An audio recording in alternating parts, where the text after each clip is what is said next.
everyone, and welcome to episode number 66 of the NordCast. It is Wednesday, August 7th, 2024. I am your host here, Nordic97, joined here with Carter. Welcome back from vacation, Carter. How was it? I'm back. Nordic is now no longer doing a podcast by himself, so hopefully some of you guys are happy to see me back. But it was a much-needed vacation, to say the least. But happy to be back recording, and could not ask for a better first episode back for me. Where did you go, and what did you do exactly? I know you kind of went on like a little bit of a road trip. You didn't go anywhere specific, but where? So we started off. We stayed in Saskatoon for the first day. That was pretty cool. I've never really been out west other than for like flights or anything, so I've never really seen that side of Western Canada, which I guess Sask isn't really Western, but you get the point. I've never really gone out west. And then I went to Edmonton for 3 days. I went to West Edmonton Mall, which that mall is huge. It is huge. You see the ice rink? See the ice rink in there? Yeah, it's nuts. I really want to see like brick tournament there because I feel like that would just be absolutely insane. Absolutely. Yeah. So yeah, West Edmonton Mall was really cool. That's pretty much all we really did at Edmonton. Then we were in Canmore for 2 days.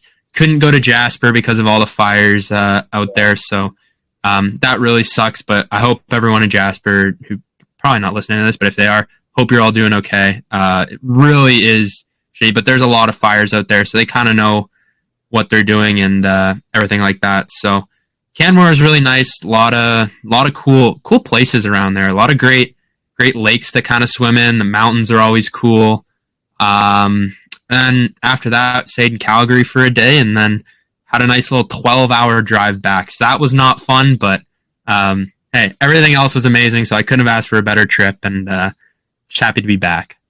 That's terrific. All right, it took me about 2.5 minutes to introduce him, but we have a very special guest joining us today. We asked someone from Jets Nation, from the Nations Network, to join us here today to talk about the Winnipeg Jets Nation and all things Winnipeg Jets. We have the guy you've probably seen on the TikTok mainly. We have Angus here today. How are you doing today, sir? I'm doing great. I want to know more about Carter's trip to good old Alberta. That was my stomping grounds growing up. And West Edmonton Mall, that water park, I hope you spent some time in there that last week. Oh, yeah. Yeah. Spent a day there. Holy, that place it's nuts. It's huge in there. It's awesome. It's on one of my places to go for sure in the future. I've never been to Canada. I'm an American, so that's definitely something on my list. So we'll get into some of the questions we have here for you today, but it's going to be a little bit different from a lot of the guests we brought on in the other episodes. Usually I'm the one that's asking the questions. Since Carter's the Jets fan here, I want him to ask Angus the questions today. So I'm going to turn it over to Carter, kick up my feet for most of this segment, and yeah, let's get it going. I get to be the leader today. This is fun. All right, so as Nordic always starts us off, this is kind of a question we ask pretty much all our guests. Just kind of tell us how you got into hockey, your beginnings with hockey, whether it was fandom or playing it growing up. Just how did you get into hockey? So growing up, I grew up in the middle of nowhere. So the entertainment for me was AM radio and the CBC. So growing up around Edmonton, I grew up loving the Edmonton Oilers, and Ryan Smith is still the GOAT in my books. Like he's the reason I've got long hair. He's the reason why when I do play hockey, I'm standing in front of the net, taking an absolute beating there, looking for the greasiest goals. So that's kind of how I fell into hockey. And then growing up, just a dedicated Oilers fan. There was 1 year where I was sick and tired of the losing, so I thought, I'll just cheer for the Leafs. And then they got beaten by Boston in 2013. So I was like, well, the Leafs suck. I'm never doing that again. And so actually I moved to Manitoba 8 years ago now, and dedicated Oilers guy. And then I decided I was going to go into radio broadcasting. and I interviewed the guy that started Oilers Nation, and he's just like, "You want to do Jets Nation? Like, you want to get into hockey? Can't get you into Oilers Nation, but you're in Winnipeg. Do you want to do the Jets?" I was like, "You know what? Yeah, let's do the Jets." And the more and more I follow the Jets over the last 5 years now, I'm just like, this team is so exciting to watch because, like, there's no one that you can genuinely hate on this team, but it's just a lot of good guys that you can just genuinely get behind, a lot of blue-collar guys. Wow. So the creator, so I guess are you the one that, like, created Jets Nation?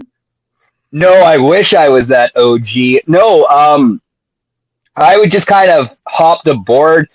They killed the website Jets Nation in 2022, and I was working in Dauphin, Manitoba, which is about 3.5 hours away from Winnipeg, and I moved right down to the city, and then 2 weeks later, they're like, "Yeah, we're killing the website." I was like, "Cool, I just moved to Winnipeg for this job. I'm just going to overtake the website, and I'm just going to make this thing roll." So that's just how I kind of overtook Jets Nation. But yeah. Wow, that wasn't what I was expecting. That's impressive. I didn't think that you would get into it like that. Who was the person they specifically talked to from Oilers Nation? Wanye Gretz. Oh, yes. Yes, that's right. The guy that made me realize you can meme and do hockey stuff at the same time. I know a few guys from Oilers Nation. Like, I'm good friends with Waz. We connected a lot on TikTok, but I didn't know that part of the story from you. That's actually awesome. Yeah.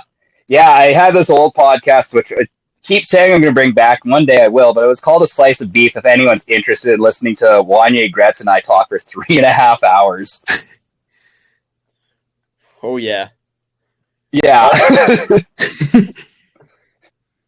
Everyone loves the Joe Rogan length of podcasts. Is that how long they are? Like 3.5 hours? Most of them were actually like 45 minutes to an hour, but Wanye and I just started chatting and then just ended up being 3.5 hours.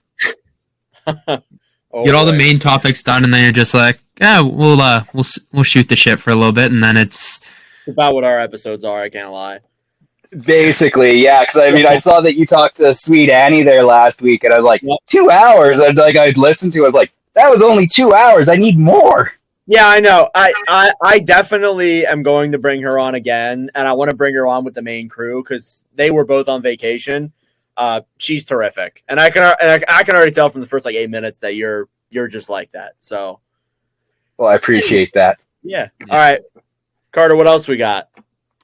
Well, you kind of touch based on how you kind of got affiliated with Jets Nation. Like, you want to kind of go more in depth on like how everything with you and Jets Nation kind of came to be?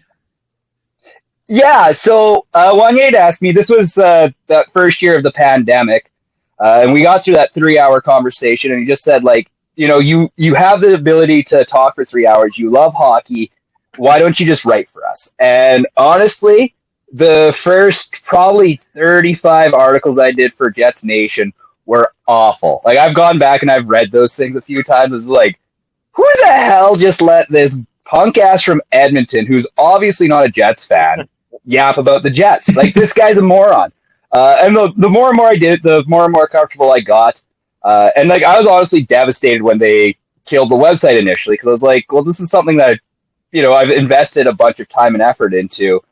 I want to do this and I want to do it right. So it's just been one of those things that I want to do more, but unfortunately there's only just so much money in writing about the Winnipeg Jets. It's the NHL is kind of already the smallest major league of sports in North America. And in Winnipeg, before I moved here, I was like, yeah, Winnipeg, the place with giant mosquitoes and, you're going to get stabbed. I've lived here for 8 years and, a mosquito hasn't taken me away and I haven't been stabbed yet. So I've got nothing but love for Winnipeg at this point. Carter's lived there his whole life, and I don't believe he's been stabbed, Carter. Right? No, I have not been stabbed. I have been sucker punched at a club once, and that is about the extent of my Winnipeg. You get punched at the PAL? No, not at the Pal. The place is shut down now. It's called Obsidian. It was like in Pemina. Yeah. Yeah, I know Obsidian. Yeah, you definitely know. It is not a no one outside of us is gonna know, but that is that is you not were looking a place for a real specific time when you went to Obsidian. Like you knew you were either going home with someone or you were getting punched. Those were the only two options. Dude, I was going there on student night when it was students get in free and it was like $8 triples, man. Like those were the only times I was going. I was going there to hang out with my buddies, and then all of a sudden I just boom, and not very fun. I have a fuck ton of pictures from it, but it was not a fun time. How long ago was that? How long ago was that? It was literally the first week of January, I think, or maybe it was February. Oh, I think you've shown us that, yeah. Oh, I 100% sent it to you. It was crazy. Yikes! But so much fun. Completely forgot about that. All right. Well, I'll move on to the next one. So, as far as Jets Nation, I know you've kind of talked about like you do the website and all that kind of stuff, but as far as like the TikTok and social media side of things, like what do you kind of do as far as with that side of it? Every real journalist is going to be incredibly pissed off to hear this. I go home, I enjoy a little marijuana, and then I go through Reddit and X, and then I was like, what can I pick out of here? And then I just write down a couple of notes, and then just kind of decide to just talk into my phone until it makes sense. So sometimes those TikToks, you're like watching, like I'll be like, that took me 25 minutes to get through this little 2-minute whatever.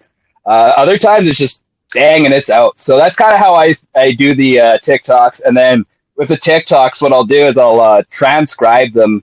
And thank God for AI for all this stuff. But I'm able to transcribe it, put it into a Word document, edit it, and then just make it into an entire website post as well. So it all just flows together so naturally and so easily. Wow. How many people work at Jets Nation? Like, I know, like, you know, there's it changes between like Oilers Nation, Canucks, you know, all that. But like, how many people? I don't think you have the exact number, but like, how many people like estimate work with Jets Nation? So just Jets Nation, there's currently 2 of us. There's myself, and then there's this guy by the name of Connor. Yeah, now Jets Nation. Right now, I see Connor writes a lot of the articles. Yeah, Connor's on top of it. That guy. He's from Vancouver, but just smart as a whip. Like, he stepped right into Jets Nation, and I was like, are you sure we didn't have a Jets fan before? Because, like, this guy knows what's up. So I've got him. We get occasional other help from other people. Like, I used to have Ava on, she would do a bunch of memes for us, and thank God for her, because she's just so brilliant and so funny. And then, yeah, just a handful of other people. But right now, it's just Connor and I. Wow. I figured there'd be a lot more people involved working everything, but I guess you don't need a full ass corporation of people. Like I know Oilers Nation has definitely more than 2 people working for them because they got like a radio show, they got TikTok, they got article writers. Like that is a big, you know, like thing over there. Obviously the Jets are not as big as Oilers Nation, but hey, no. They have 100. We're a big Jets are a big thing, okay? All right, we're a big deal. Sorry, yeah. I didn't mean to offend you guys. I'll go sit in my corner. So, but the reason why Oilers Nation has so many people and Jets Nation has me and Connor is really just the dynamic between Winnipeg and Edmonton. Yeah, Edmonton's the rich asshole version of Winnipeg. Sorry, am I allowed to cuss on your podcast? No, you can cuss. No, that's not allowed. Carter. Oh, shoot. I try to get away from it, but Carter does it a lot. Don't worry. It happens where it's the Western Canadian way. We can't have a full conversation without cussing halfway through. Exactly. I just know that from knowing Carter. Anyways, continue. So Edmonton just has a bunch more money than Winnipeg just because of the oil industry that is in Alberta. So that really affects Oilers Nation. And they also were really smart. And again, you're going to have to go listen to that podcast that I did with Wanye 4 years ago. But basically, is they had a subsidy where they also owned a restaurant, and so they were able to supplement slow months with Oilers Nation with a restaurant. Now, I don't have that opportunity to have. Yeah, it's a really cool story of what those guys did, and I don't want to put words into Wanye's mouth on how he became successful like he did. But yeah, they have basically the money to fundraise, and they were able to build a blog when blogs were actually a big thing. Like, you think about it now, blog sites are whatever. Like, we have to be a news site almost as Jets Nation. So it's just one of those weird things that it's just all about timing. Like, had the Jets come back in like 2006, 2007, Jets Nation would probably be doing equal numbers to Flames Nation as of right now, in my opinion. Oh, I'll ask you this question too. I don't know if you said it. When did they come in? Did they come in 2012, Jets Nation, or was it later? Jets Nation? They actually started up before the actual Jets by a handful of weeks. Oh, really? Okay. All right. Yeah, that makes sense. I was just wondering if it's been around since as long as then. Yeah, they've been around since the Jets came back. Cool. All right, Carter, let's keep it going. Yeah. All right. So, kind of moving away from kind of the Jets Nation side of things, we can kind of get into talking about the actual team, the Winnipeg Jets. So, kind of going to go down a lot of lists of like topics that have kind of been circulating around the Winnipeg Jets. So, I kind of want to get your thoughts on probably some of the biggest issue I think that has circulated the Jets this offseason for sure. Rutger McGroarty, what are your thoughts on what the Jets are going to do with them? What do you think about just him? And just go in with your side on Rutger McGroarty, because me and Nord, we've talked about him a lot. We discussed this before. And let's get your thoughts on this. Man, this is the silliest summer news story I've seen in a long time.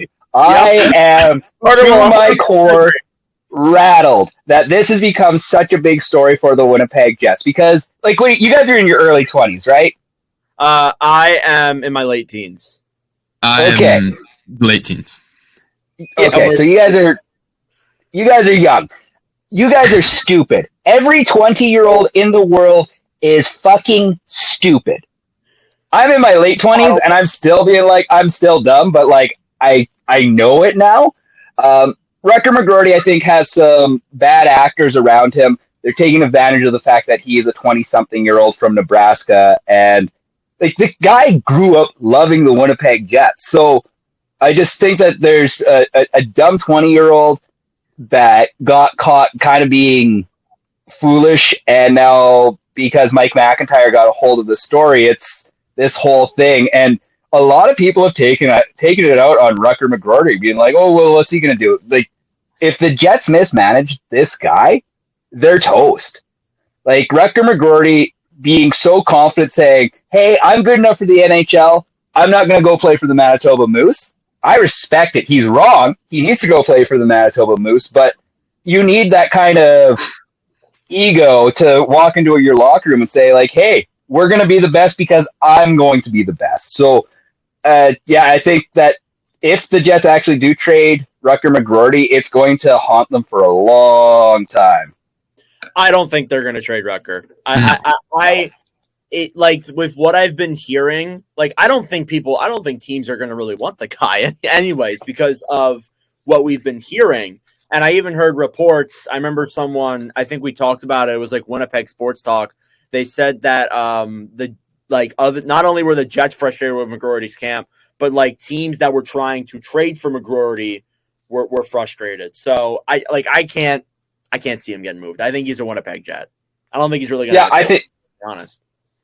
Well, I mean, and that's the thing, is he was drafted by the team. So now if he doesn't sign before July 1st next year, or before the draft next year, please correct me if I'm wrong on this, but I believe that he will go into the next draft. So I think wouldn't he just be a free agent? I believe, or maybe he's a free agent. Yeah, it's 3 years after your draft, and then you become a free agent. Okay, so free agent. He doesn't even have to go into the draft again. Now, that's a big fear for the Winnipeg Jets, losing out on a guy for nothing. So they do have to make either a signing happen or they have to make the trade happen. But Yeah. I think that he is a Winnipeg Jet to start the 2025-26 season. I think he's going to cave in eventually. I think that like eventually he's going to be holding out long enough, and he's just going to sign, or he's going to get moved, which I think is I guess possible, but I think he stays. He's a great trade option if the Jets are genuinely looking to push for a playoff spot come next spring. Then it's like, yeah, you can offer Rucker McGroarty as a great trade option for a team that needs a guy down the line. But yeah, that's the only way I see him being traded. And I still think that even if you do trade him, like that's a huge risk and liability because you're getting basically Pierre-Luc Dubois without the attitude. Hopefully, pretty much. Yeah, pretty much. To be honest.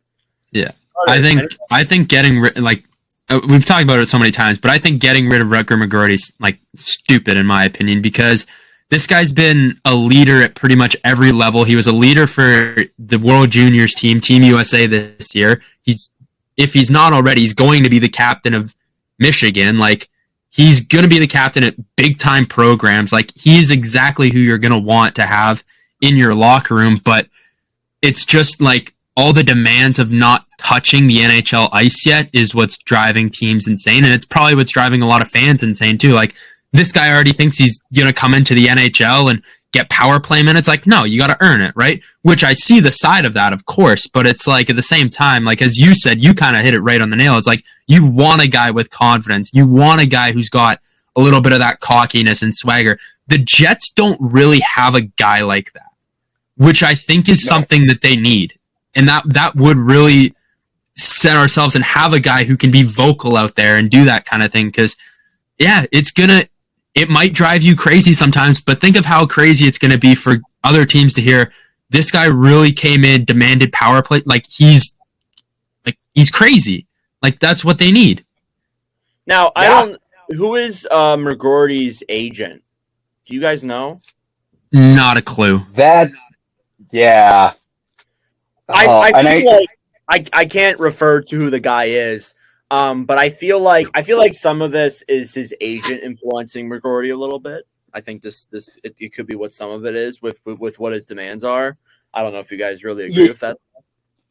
Yeah, now you have to go into a Winnipeg Sports Talk episode, and I don't know when this was, but I remember it was Mike McIntyre who talked about it, and he did mention McGroarty's agent who's had issues with other players in the past. So I would have to look this up, but it's just like he's not a great agent. And I mean, the Jets have been kind of plagued by guys with agents that are like, well, my player wants out of here and demands an extra $15 million in their contract. So yeah, it's just one of those frustrating things that as a Winnipeg Jets fan, you have to deal with guys from Toronto and LA that are going to say like, well, who wants to be in Winnipeg? It's like you live here and you understand why you want to be in Winnipeg. Yeah, exactly. I agree with, especially with that statement. You live in Winnipeg and you'll know why you want to be here. Let me ask you this. Did you see the McGroarty and Perfetti rumors to Carolina?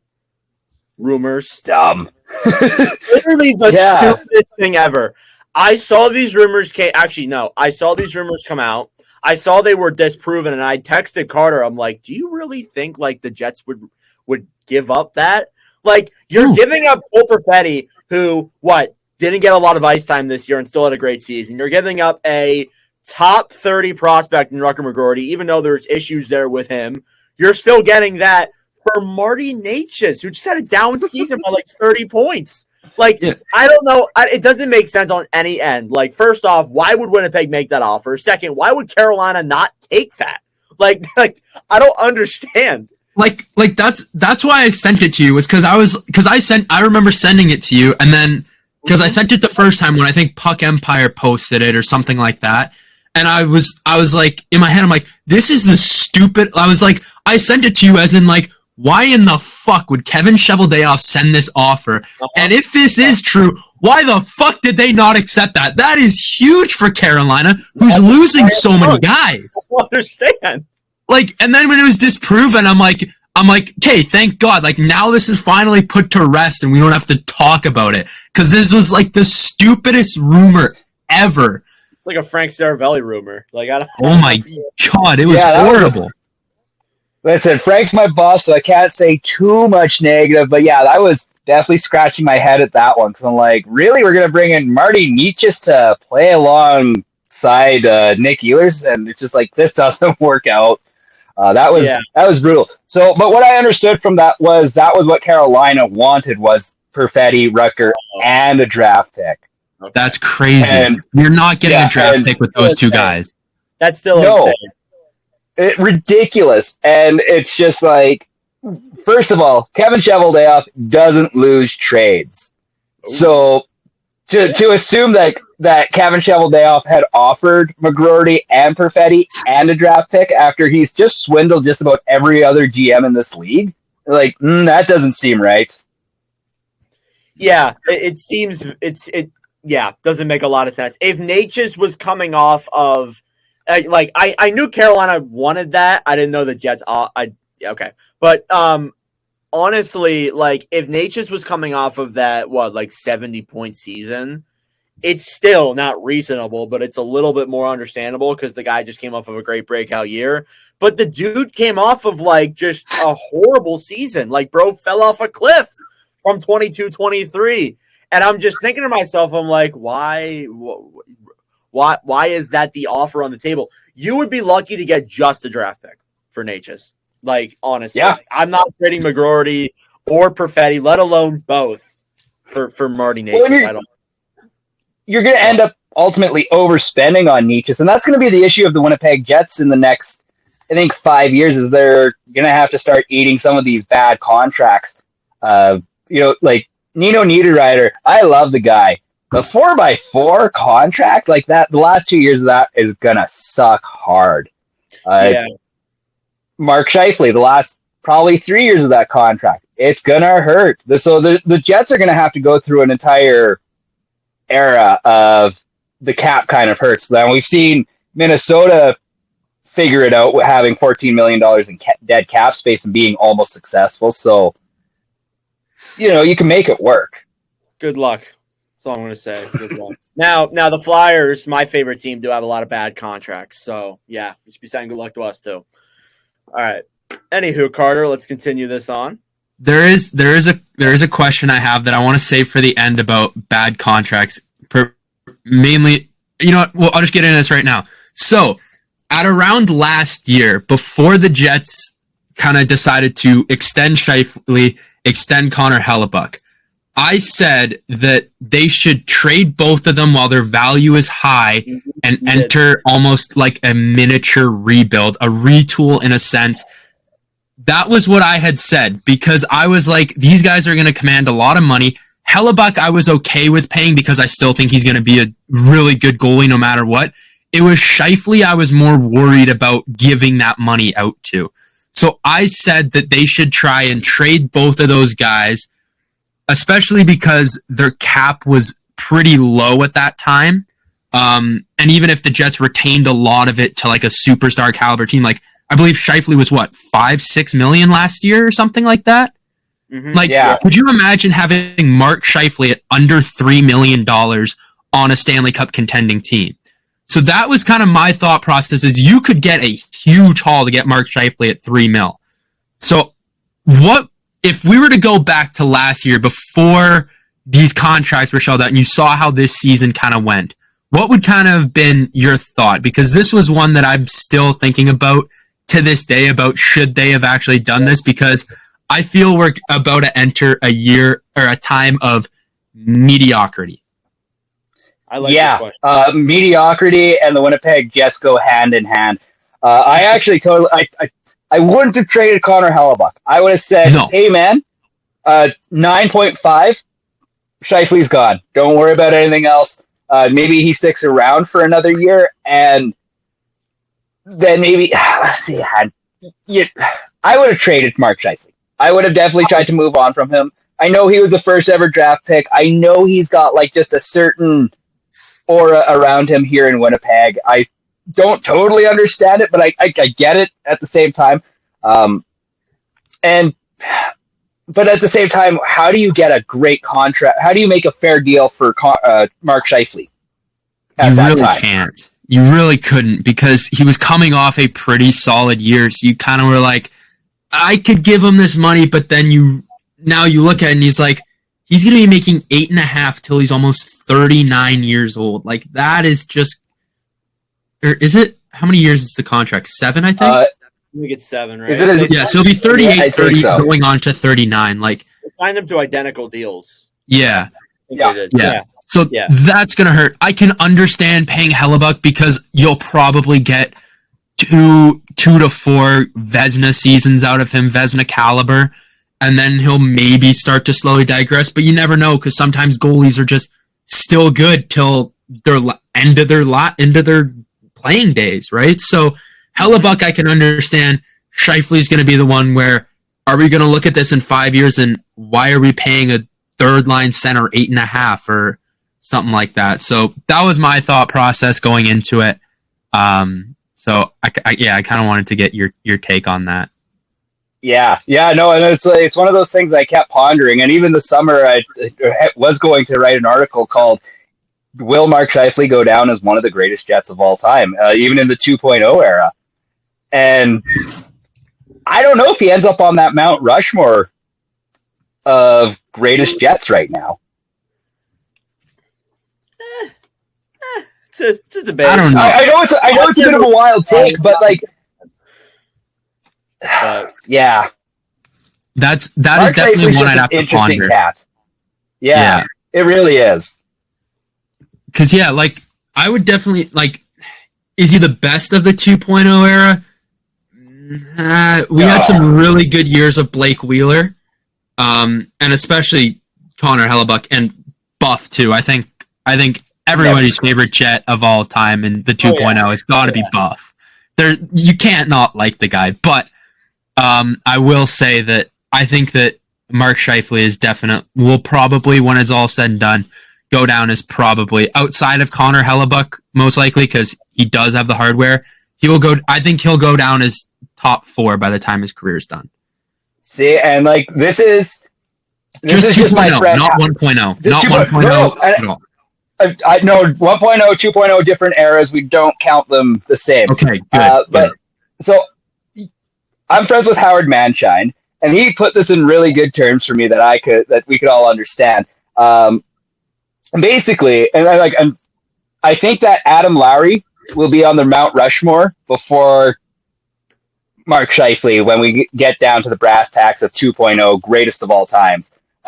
Adam Lowry will not be as talented as Mark Scheifele. We can all admit that freely, but the more loved and genuinely more and the better Jet was Adam Lowry.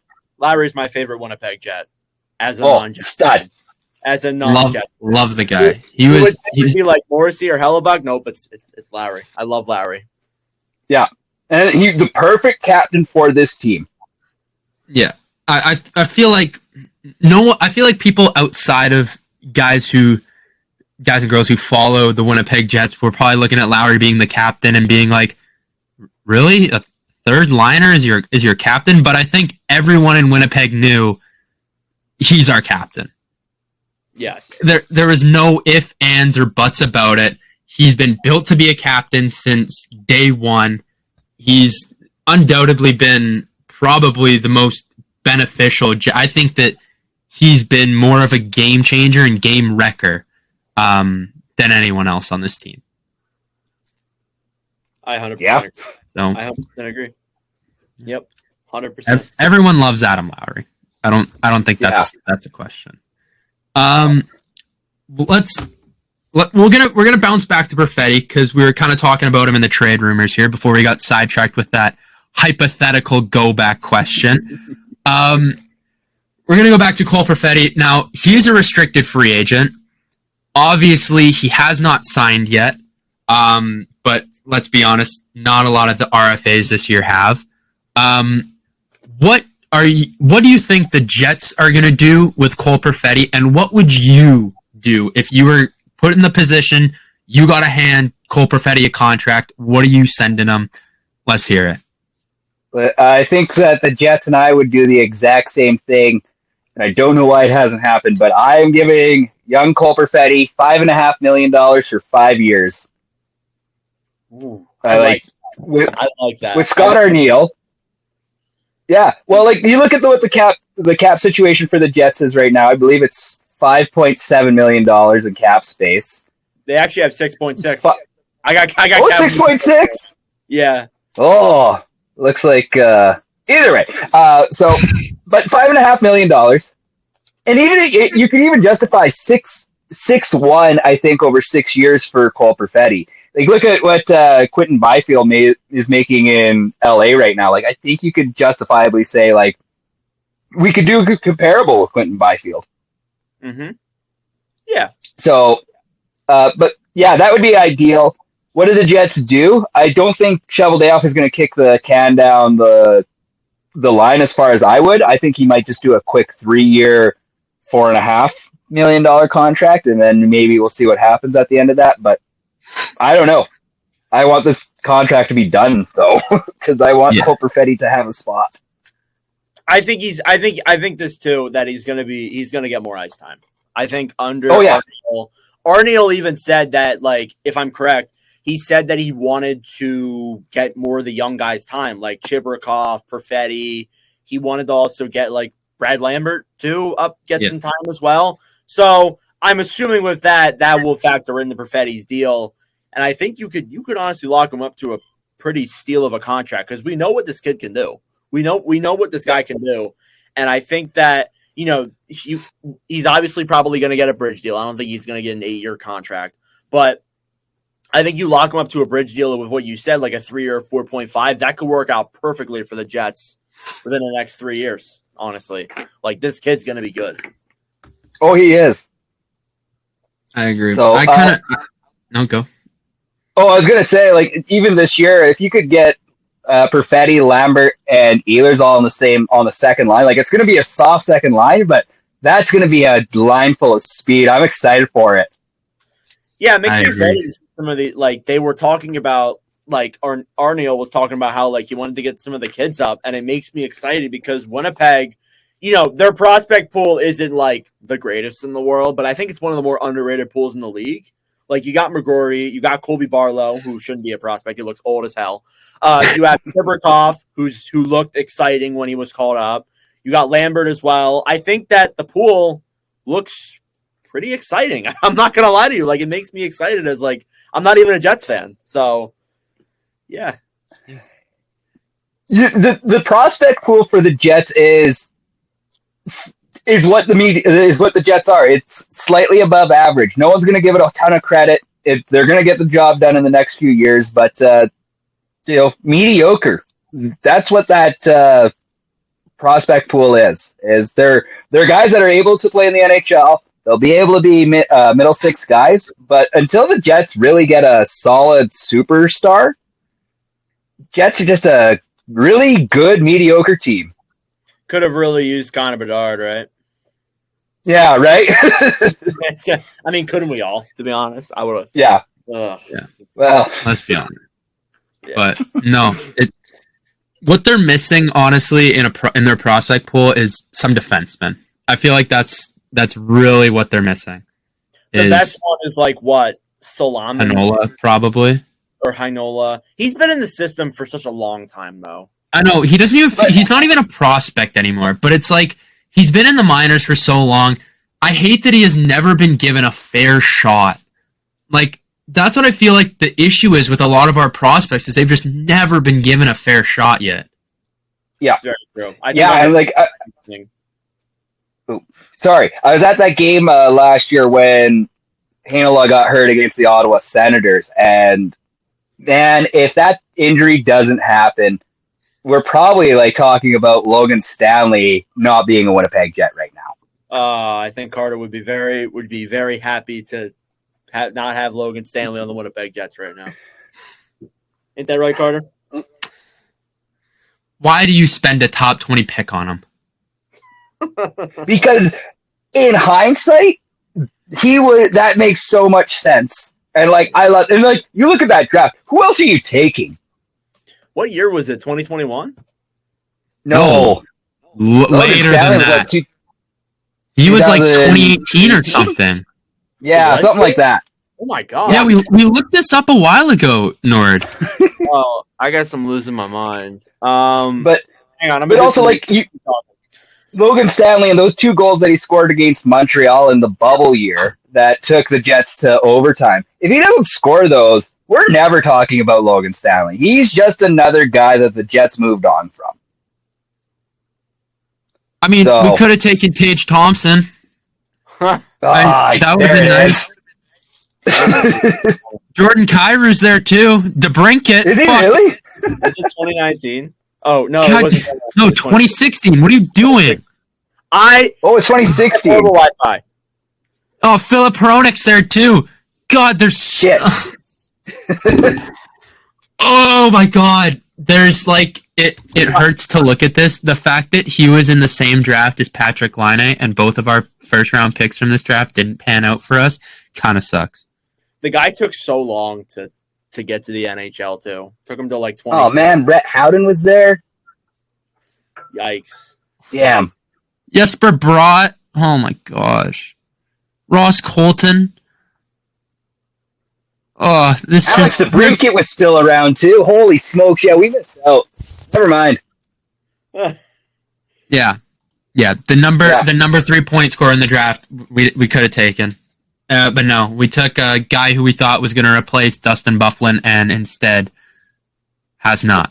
And just were they really saying that back then? I wasn't like really into hockey in 2016. Were they really saying that? Probably not, but like I was a kid and he was tall and a defenseman, and like when you're a kid and you see that, you're like, oh, he's probably going to be like Dustin Byfuglien. Does not have that physical side of him. He is just tall, and that is about it.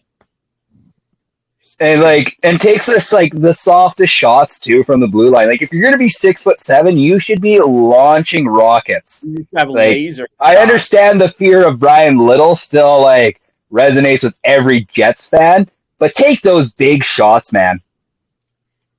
Yeah, absolutely. Yeah. All right, Corey, you got anything else?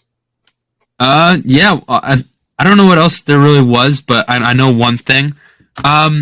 Another trade rumor that kind of circulated the Winnipeg Jets. We maybe have touched based on it a little bit. Nikolai Ehlers, what are the Jets doing with him? Because I still cannot get a read on what we're doing. I want us to keep him, but at the same time, I don't know. I don't know.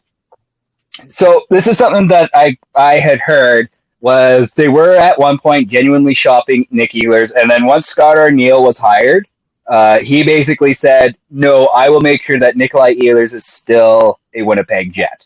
That's what I come next year. That's what I kind of heard too.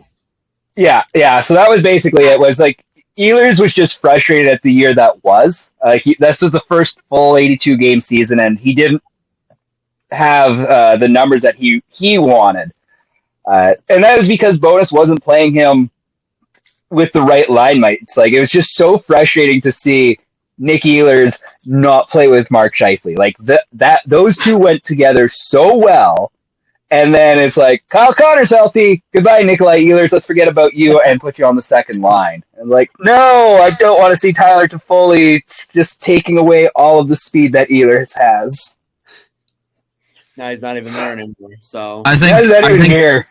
Yeah, I think the most fun Jets era. This was genuinely my favorite Jets line of all time.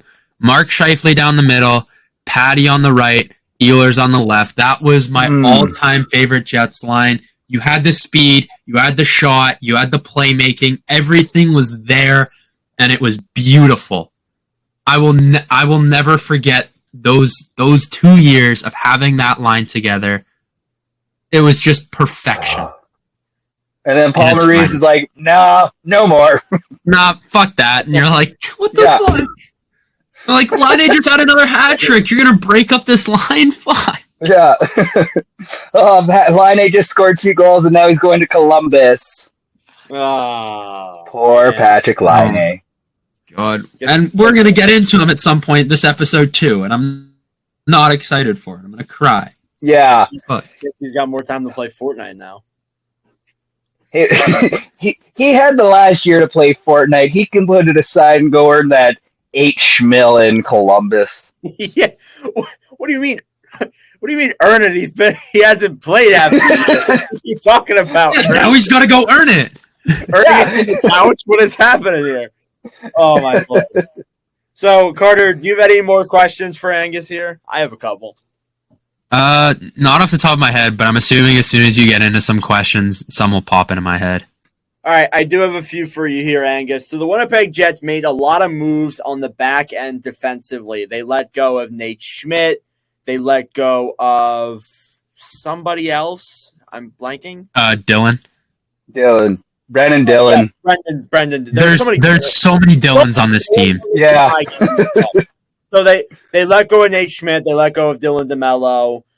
They brought in a few other or not Brendan Dillon. Jesus Christ. There's too many Dylans. Yes. Okay. So get rid of those guys. They brought in a couple other guys. What are your thoughts on their moves on the back end? Was it the right move to do, or where do you stand on Listen, they're so close to having like a decent back end. Like Colin Miller sticking around with the Winnipeg Jets, probably playing on the third pairing. I love that. Dylan Samberg taking over for Brendan Dillon. That hurt. Like everyone in Winnipeg loves Brendan Dillon, but they made the right move moving on from him because the way that he does play, he blocks shots, he's mean. Eventually your body's going to slow down, and I just had a feeling the Jets were going to give him one too many years, and it was going to be a really tough situation with him. So they made the right moves with that second pairing. You keep Morrissey and DeMello together. Fantastic. They've worked right as rain. And then you got probably Ville Heinola taking over on the third pairing left side. Again, you're fine with that. Hopefully Ville Heinola gets through a full season. Otherwise, it's more Logan Stanley on your back end doing nothing at 6'7". My only issue here is Neil Pionk, who I have not been a big fan of for many, many years, and a lot of Jets fans are feeling frustrated towards him, especially with the playoff performance he had last year. So if the Jets could have figured out a way to move on from him, I would have actually kept Nate Schmidt over Neil Pionk. He is expiring at the end of next season. That's don't know one too many years for him. I just don't know if anyone wants that $5.8 million deal, but obviously no.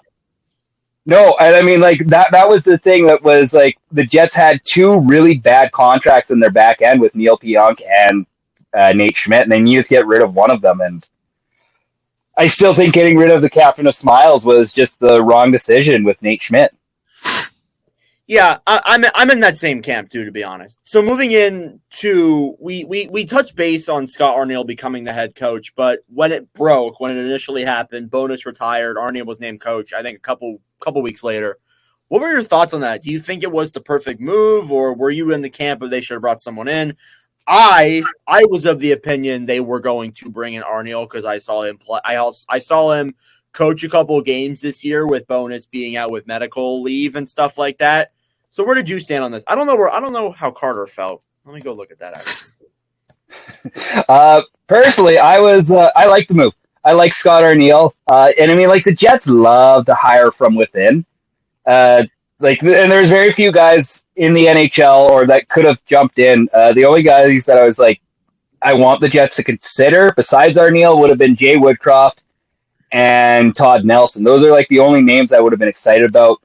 You know, maybe Joel Quinville, but again, like there's so much baggage with that name, unfortunately. But Scott Arniel, great choice. He did really good things. He's getting the young guys excited, like both Cole Perfetti and Nick Ehlers. I don't know if those guys would have necessarily stuck around if it's not for Scott Arniel. Now, obviously, we're still waiting for the Perfetti contract to get signed, but I think that Arniel's going to help facilitate that and make sure that there is a good contract put in place and to make sure that the kid is playing lots of hockey this year. Arniel's making me excited. A lot of the things he's saying is the right things that I wanted to hear, and I think that it's making me very excited as a non-Winnipeg Jets fan to see some of the moves they made. So that's all I got in regards with my questions. Carter, do you have any more for him? Yeah, I got kind of one more thing. Never gonna end for you here, Angus. All right. Forever. Well, I got a couple questions for Carter, so he can feel like he's got something here. Oh, I'm scared now. All right. Yeah. Interviewer? I'll give you my last one here. This is my last one for you. What are your predictions for the Winnipeg Jets season? Oh, I should have asked this. Yeah. I think they're going to actually be they're going to take a step back, but I think they're going to be that team that that 8th seed that makes it in last minute and then goes on an absolute tear this year. There's a lot of really great pieces with this organization right now, but there's a lot of question marks. Like, even with you have Connor Hellebuck, who I'm arguing is going to go down as one of the greatest American goaltenders, if not the greatest American goaltender of all time. Jonathan Quick can't hold a light to Connor Hellebuck, in my opinion. Yeah. But big opinions here. Who's your backup? Eric Comrie or the other guy? Taapo Kakkonen is the guy that. There we go. Starter. Kakkonen. Eric Comrie has only really worked out under Wade Flaherty, and I'm not excited about your backup goaltending. And my issues with Neil Pionk, I don't know how well him and Sandberg are going to work together. I think that might be a detriment to Sandberg's progression as an NHLer moving forward. It's just a couple of little question marks that I think will hinder the Jets, but I just have that feeling of an 06 Oilers run with everything that's just kind of put into place right now. So you're saying they'll make the Stanley Cup Finals? Yes, that's exactly it. And then watch everyone have a heartbreaking Game 7. You're gonna see the hockey world melt down if Winnipeg makes the finals. You're gonna see the world. Oh my goodness! Imagine Oilers Nation if y'all beat the Oilers yet again in the playoffs, like in 2021. How was that? Were you around when that went down? Yeah, so that was actually my first season with Jets Nation. So at that time, I had this really hard decision. I was like, well, Oilers, they were my team growing up, That's right, loyal to the Oil. I've been through the decade of darkness, no big deal. And then I was watching the Jets and man, these Oilers, they're just kind of awful. I just didn't like them. And so I kind of made the choice, no, I'm going to go all in on the Jets here because they just had such an exciting series against the Oilers. And I mean, the tightest series, 4-game series ever. That series could have gone 4-0 for the Oilers, no problem. But that one was fun. And really 1-goal games too. Pretty much, yeah. Overtimes. Yeah, what was it? I think there's 2 triple overtime games in that one. No, it was just one. Game 4 was triple overtime. Game 3 was the big comeback. Yeah. It was game 1 or 2, which was an overtime, I think. Yeah, but that was just a ridiculous series and just nerve-wracking all the way through. And yeah, that comeback game, what a comeback! Nikolai Ehlers celebrating with the seltzer guy. You can find photos of that on the internet. One of my favorite moments of Jets history. Yeah, I was gonna say that must have been one hell of a series for you because obviously Oilers. Yeah, must have been wild. Oh, it was, and I mean at that time I was just able to make memes about Edmonton because it was I grew up there, so now I can actually take my shots at that city and have a ton of fun. You make fun of the city now. You get a free pass now. Yeah. Was Oilers Nation kind of chirping you a little bit? Were you chirping back at them? What was going on there? Oh, 100%. I wrote a whole article about why the city of Edmonton sucks. And so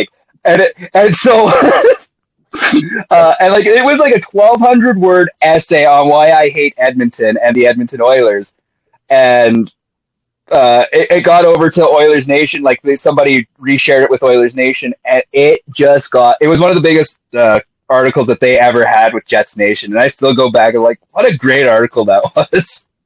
That must have been a great time. We didn't have a podcast back then, so me and Carter couldn't really talk on the Winnipeg Oilers series. But I'm sure if we did back then, our episodes I think that was my first year of TikTok was that year. So you would have had no idea who I was, Nordic. Oh, yeah. But, we did. Yeah. I was 14. So, I was still in middle school. But, Angus, do you have questions for Carter? I'm trying to hear. I want to hear these. Well, yeah, I've only got a couple, but like maybe even one. But I just want to know what your thoughts are on the backup situation with the Winnipeg Jets right now. Backup and goalie? Who do you think will actually be the backup? Yeah. That is... So, I don't know much on Kaapo Kähkönen. I haven't really looked at, his stats. He played on a really bad Sharks team and then was decent with the Devils. And I feel like we kind of know everything to do with Eric Comrie, how he's basically the journeyman who keeps finding his way back to Winnipeg. It's crazy. I don't know who I would want to start for this. I don't think you're going to start Hellebuck in preseason. I think you roll with, at least for these last couple preseason games when the lineups really start getting tight, you're not starting Hellebuck. Hellebuck is guaranteed on that team. You're not playing him in preseason. You can play him last game if you want, but you rotate between the two goalies. Whoever does better goes. I don't know who it's going to be. The only thing I will say is I think Comrie is on a two-way deal. So I think that he would probably end up going to the minors if it gets to that point. Yeah, he is on a two-way deal. So, and I think Kähkönen he's on a one-way. So I think it would be Kähkönen. But at the same time, can always throw him on waivers. So Kähkönen during the 23-24 season, combined with the Devils and the Sharks, he played 37 games, had 7 wins, but it's on the San Jose Sharks. He had a 3.64 and a .898. I don't know if that's telling. Well, you look at his whole career stats. He has a 3.33, a .899. So I don't know if he played with the Sharks. So it's kind of a little bit difficult to determine what exactly he's going to be because the Sharks were terrible. So I would say he probably is going to be your backup, I guess, but he's not the most reliable backup, I would say. No, and those are brutal numbers, and that's kind of what spooks me. I'm why would you bring in a guy? I get it. You played for the San Jose Sharks, who were a glorified ECHL team at times last year. Yeah, there were a couple of teams that could have beat them. I'm not gonna lie. Maybe Everblades, they could have beat the Sharks. I'm not gonna lie to you. So I don't know. That doesn't excite me. And Eric Comrie, again, you have no issues with Eric Comrie. Great guy, one of the nicest people in the world. But at the same time, I don't know if we need the Eric Comrie experience for the 9th time in his career. It's true. That's very true. So. He was in Buffalo last year, wasn't he? Didn't he move? He was. Went to Buffalo for a Spent year. the last 2 seasons in Buffalo. He had some horrendous games out there. It was that's what I want. My team to have a completely destroyed, ego going into the next game because they dropped 10 goals because Eric Comrie just decided, tonight's the night I'm going to allow 10 goals. Yep. Hey, as long as you have Hellebuck, he can start about 97% of your games. So, which is what we do. And we overplay him. And then you get to the first round of the playoffs, and it's wonder what the hell happened to Connor Hellebuck. He's awful. It's no, he just played you 65 games this season, and you expect him to be a great playoff goalie. You he's started not him a Brodeur. full fucking season. What do you expect? Yeah, guy was tired. It was yeah, the guy is tired. We started him on back-to-backs. You don't put your starting goalie on back-to-back nights. That doesn't work. That doesn't work for the longevity. Mm-hmm. Yep. But Hellebuck wanted to play both nights. You have to let him play. It's just no. Wade Flaherty, tell Connor Hellebuck to sit down for a night or two. Holy, calm down. I know he loves getting out there and stopping them pucks because God knows Neil Pionk ain't blocking them for him. No, Neil Pionk is scoring goals on you. Yeah, no. Ryan Stanley is going to be providing a fucking screen. Yeah, exactly. Oh. Oh my lord. Sorry. I get really passionate when it comes to trashing on Connor Hellebuyck, even though I did say he was a ghost in the playoffs. But I mean, you kind of have to say that because no one watches Jets hockey. No. And then when they do, they just get excited that Connor Hellebuyck is awful. They're like, "See, we told you he wasn't a Vezina caliber." It's like, yeah, you didn't watch those mid-January games, you knobs. Playoffs doesn't count. Yeah. But I have to tell all the boomers of Winnipeg on Facebook, is like, yeah, you guys got to remember what stats count for what time of year. Yeah, exactly. So I actually do have one more question here for you, and I think it's a fun one to wrap up. I do have a few questions from the fans that I'll get into after this, but I do have one more question. So there has been this, I guess, kind of narrative about players not wanting to come to the city of Winnipeg, players not wanting to play for Winnipeg. What are your thoughts on that? Because you're an Edmonton guy. You've been in Manitoba for, I guess, a relatively long time now. So what are your thoughts on those rumors? Are they concrete at all? And you got what I'm saying. Yeah. So I had a friend actually ask me this a little while ago, and what I told him was, Winnipeg is an awful place to visit. Like, if you're coming in to Winnipeg, you only come here once, maybe twice a year. You got to come here in November and January. This is a shithole. Like, no one wants to come here. Connor, you could probably agree with that.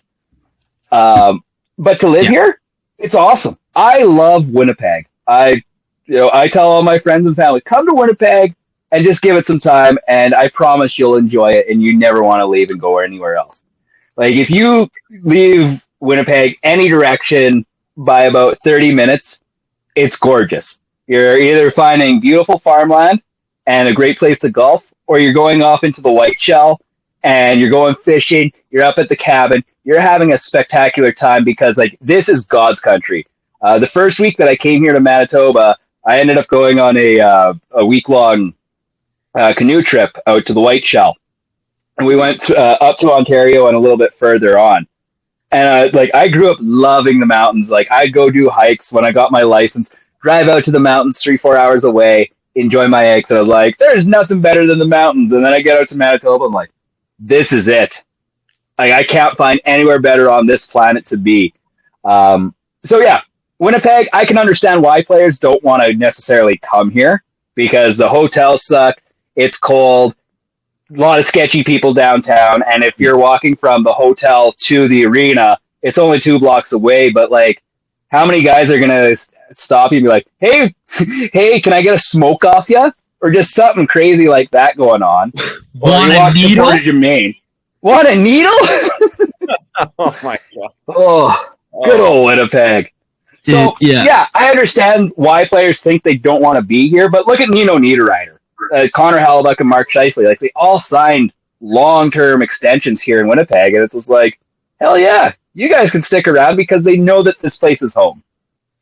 Yeah, I think Winnipeg gets kind of a bad rap by a lot of people. I've never been there personally, but from what Carter's told me and from what I've heard from other Winnipeg Jets fans, it's not as bad that it's been painted to be honest. Yes. And listen, I am not picking Winnipeg to go to on a vacation. I'm not picking Winnipeg. It's probably towards the bottom of my list. You just don't want to come see me? What the fuck? Okay, Carter, that's a different story. But as your guys' list would be too. But I still think I don't think still should be a nice place to live. And I'm sure I will go there eventually. Me and Carter and our other guy, Jack, have talked about many times before meeting up for an in-person podcast because I live in Pennsylvania. Our other guy, Jack, lives in Chicago and Carter lives in Winnipeg. So we're just on completely different ends of the world. But we've talked about meeting in person before. I'm sure eventually I'm going to go to Winnipeg and end up filming a podcast there. And so, we're gonna get you here for a playoff game. Yeah. Oh, buddy, whiteout parties. Next level. We're getting you to a whiteout party. That is goal number 1. I don't care what you're doing. We're getting you to a whiteout party. You'll have your license. You won't be 18. You can be my DD. Everything's gonna work out. Actually, would you be 18 by then? Well, it depends when we do it. I turn 18 next February.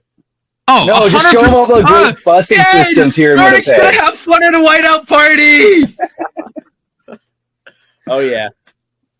Oh yeah. Can't wait to get blackout drunk in Winnipeg and get sucker punched. Nothing's gone wrong with blacking out in Winnipeg. Yeah, what could go wrong? It's not as bad as Philly. But Nordic, like, let me throw it to you. Would you recommend that somebody come live like in Pennsylvania? It's not for everyone. I think some people will enjoy it. And that's Winnipeg. It's not for everyone. But I would definitely, I would, sure. You want to come live in Pennsylvania? Go ahead. I don't know. I would rather, yeah, I don't know. I guess I would say yes, but like, I've been here my whole life. I haven't really been anywhere else. So, of course, I'm going to say that. The thing is like, you can't say, like, it's hard to judge a place off of where you visit because for the most part you're visiting downtown, and downtown doesn't do any place justice unless it's like in the fucking mountains. Like Vancouver's probably got a nice downtown because it's surrounded by mountains. Or I don't know. I've never been. Vancouver's great until you accidentally end up in East Hastings and you're like, oh cool, now I'm actually going to die. Yeah. Yeah. I always say to my girlfriend, like, we got to go to Vancouver. We got to go out and see the city. It's so beautiful out there. But I mean, like, again, like you're honestly the perfect example because you grew up in Edmonton, you moved to Manitoba, like you experienced living there, so you can say pretty well that it's a great place to live. So yeah, I sure can. And I will bang on the Winnipeg drum that everyone should move here, but never vacation here. Oh, absolutely. I don't really know if there's a lot of places in like the middle of Canada, like Manitoba specifically, you're going to go vacation to. Like Saskatchewan, farmland. Well, like for me, like I drive back to Edmonton every year for Christmas, and it's just like 13 hours between Edmonton and Winnipeg is like, oh boy, I can't wait for this drive during some hellish snowstorm where I don't know how me and my little Honda Civic got through, but we did it. Just took 10 years off my life. Oh my gosh. But yeah, no, like there's nothing big. The only exciting things to do here in the summer is like, oh boy, I'm going up to Dauphin for Country Fest or Folk Fest here just north of the city. So just like, yeah, there's not a lot of great things to do, but there's so many little things that just like make this place awesome.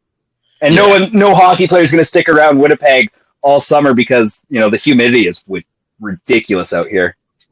Yeah, 100%. So I asked the fans to give us some questions. I do have, I think, 3 here. Let me look at them real quick. So this first one comes from Quincy, a.k.a.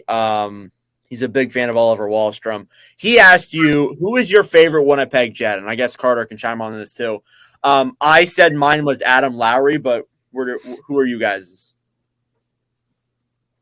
Carter, you go first. I go? I think I got to take the guy who I've kind of always liked, but he never really got recognition until 2 seasons ago, and that is Mr. Josh Norrisy. I've always been big on him being our number 1 defenseman. He is. He's so good, and I think he's been our most underrated Jet for the longest time, and it's about time we've started to give him his flowers. I love hearing that. I love Morrissey. What about you, Angus? Yeah. You know what? It's Adam Lowry, like the perfect captain. It's just perfect for Winnipeg, and the fact that it's just like, even when his dad was the coach, he was never like, you know, I'm the son of a former NHLer. I'm a son of a captain of an NHL. Like, you know, Dave Lowry had all of these credentials, and he never went off on that. So just great guy all around. If only he could bury some of those breakaway goals, Adam Lowry would be an absolute stud in this league. Mm-hmm. Absolutely. All right, the other question here from Quincy asked 2. Who is your least favorite Jet ever? I feel like I know Carter's answer. I really can't speak on least favorite Jets because they're not my favorite team. ever? Yeah, they're thinking here, guys. I gotta go back then. Right now, Yeah, like I feel like an easy answer would be Kevin Hayes, but then you heard stories about what he had to deal with here in Winnipeg. I joined the Jets fandom relatively late. Like I cheered against them in 2018. I was all over up until the Vegas series, and then I was like, oh, Vegas absolutely cannot cheer for. But that's a story for another time. But honestly, Blake Wheeler for a long time just irked me the wrong way. Like post pandemic, I'm like, dude, you're supposed to be the captain, and you're not dealing with this very well. So post COVID, Captain Blake Wheeler is my least favorite Jet. ooh, wow. That is a fair point. Yeah. That point, like when you had Blake Wheeler fighting for Scheifele in the bubble, so good. Yeah. That's the Blake Wheeler I think every Jets fan kind of missed. Yeah. But I don't know. I wouldn't say he still had some good moments, but I did not like how all those rumors with him and Patrik Laine and how he was like making the locker room toxic and everything. Like, Nope, he just disappeared. I think his camera just turned off. that's what I'm going to assume. I don't know if he's still here. So I'm going to pause what I'm saying until we make sure he's back. Uh-oh. All right, hang on a second. All right, we got him back. We found him. So we'll get back to what I was saying. I did not like how Blake Wheeler kind of handled the whole Patrik Laine situation. I think that was really bad, but I don't think that was enough to make him my least favorite Jet ever. Logan Stanley is probably one just because not a very great player, but I think I could probably get 90% of Jets fans to agree, and it is number 9, Vander Kane. I can almost guarantee that almost every Jets fan did not like him. Loved him as a player, great player, was not a great personality for the Winnipeg Jets at all. Didn't Bufflin? There's like a clip that went around of Bufflin just like hating the guy. Yeah, he is not a fan of. There's literally a picture of him walking out the tunnel, flipping him off. Yeah, that's right. And iconic photo. Great photo. I think I still have it in my phone somewhere, just because it's just great to have. So good. But yeah, and I mean, like, who? I'm genuinely asking, who do you think Jets fans dislike more, Vander Kane or PLD? Wow, I'd say I don't know. I can't really speak because like Kane was showing up every night or most nights. Yeah. I'd probably say Kane just because I feel like, especially now with everything we're finding out about him, how he has so much gambling debt, everything that's happened with his girlfriend, you're kind of like, holy shit, like he was actually just a horrible person. Like, and PLD was just, he's a baby, he cries a lot, like he's just not. I want to go to Montreal. Yeah, it's all that, right? Whereas it's like Kane was just a horrible person. No. I don't know where that's coming from, and I don't like it. Little jingle going off at Angus. All right. But yeah. I don't know with Dubois. Like, I know Dubois better than I know Kane because Kane was a little more before my time watching hockey. Dubois, for me, was incredibly frustrating. I guess if I had to give a least favorite Winnipeg Jet, I'd probably be Dubois because that man was just so frustrating to hear about in the media, to watch play for the Jets. And, you know, the trade in the end worked out perfectly for the Jets. But obviously, I was not a big fan of him whatsoever. So this last question here, we already touched. Carter already gave his for this, but it asked the question of what would be your ideal favorite Winnipeg Jets line. Carter already said his is like Ehlers, Laine, and yeah, that was like my past one for sure. Yeah. If I have to give a current one, I could do that too. Yeah. Let Angus go along with this one. Yeah, no, now I gotta think about this because like it probably is that Shifley, Ehlers, and um, Line. Laine. Yeah, but Ehlers and Shifley. Anytime I see those two on a line together, I'm immediately excited. And then having Velarde there, like last year when that line was roaring, I'm like, let's go. Like this is what I want to see. And then unfortunately, Velarde just can't stay healthy to save his life. So not enough of that. But also, if we could just see Dustin Bufflin and Josh Morrissey on a pairing together one more time, perfect. Mm-hmm. Yeah. I will say right now, I think one of my favorite lines that never really got a chance to really see too much. I would just love to see Shifley, Connor, Ehlers. I think that would be a fun line to see. That'd be so much speed. Yeah, and like even just that third line of Nino Niederreiter, Appleton, and Larry. Like I know Appleton is just such a nobody in the NHL, but he's just like one of those lines like this line is actually so perfect together, and no one wants to give Mason Appleton any credit because he scored 15 goals that were useless. Yeah. I don't know. I really can't speak on this. I'm not a Jets fan, so yeah. I do have one more question here, and it's a good transition over into a topic I wanted to talk about on the episode. Patrik Laine. This guy asked a question saying, "Where do we think Patrik Laine is going to go? Could we see a possible return to Winnipeg? Could we see him staying with the Jackets? Like where Patrik Laine situation right now? Where do you guys stand on this?" I think he goes. He's going to be in Columbus to start the season. And I think Columbus has like a little bit of a renaissance. Like again, like their bottom six is awful. Their bottom four with their defense is awful. Elvis Mers Lincoln's. Like, what do you think? And that guy shouldn't be with your team anymore. Um, Can't really move him. but no. Like, what are you going to do with him? But Patrik Laine, you look at that second line of Kent Johnson and Adam Fantilli. Why would you not want to play with those two if you're Patrik Laine? And if he really wanted out of Columbus, terminate that contract. So I genuinely start. Sorry to interrupt you. I think the guy just wants a fresh start. Yeah. A lot of players that come through the player assistance program, which is what Laine went through, I think a lot of them want a fresh start. The only problem with I think Laine would have been gone by now. The only problem is that Don Waddell doesn't seem particularly interested in retaining Laine's salary. Why would you? It's true. It's very true. But I think that's part of the reason why he hasn't been flipped yet.